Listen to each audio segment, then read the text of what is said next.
Salam əziz dostlar. Bugün sizə təqdim etmək istədiyim 59 yaşlı qadın xəstə əslində həzm traktının çox az rast gəlinən bir patologiyası ilə bizə müraciət etmişdi. Xəstədə bağırsaq keçməzliyi əlamətləri olduğuna görə dəyərli cərrah dostumuz Vaqif doktor tərəfindən müayinə edilmiş və nazik bağırsaq törəməsi aşkar edilmişdi.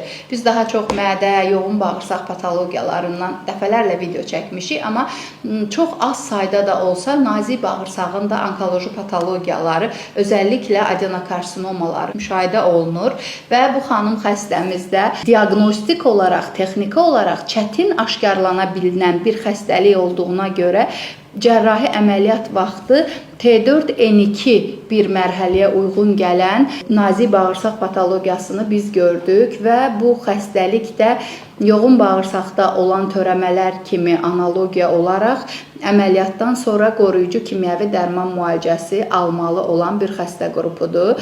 Biz xəstəmizlə artıq 3-cü kurs müalicəni aparırıq.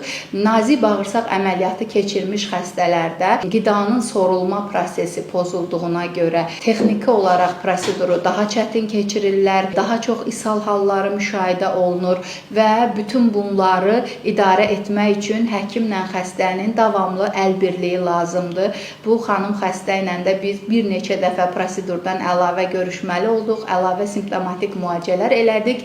Nəticə etibarilə bugün yaxşıyıq, müalicəmizi ümidlə davam edirik. Ümid edirəm ki, hər kəs sağlam olar. Bilinən patologiyalardan əlavə nadir diaqnozlarda özəlliklə ən azı bir neçə dəfə bu sahədə təcrübəsi olan mütəxəssislərə müraciət etməyiniz diaqnozunuzun erkən aşkarlanmasında sizə kömək edə bilər. Çalışın, sağlamlığınızı qoruyun. Xəstələndiyiniz bütün hallarda isə həkiminizə güvənin.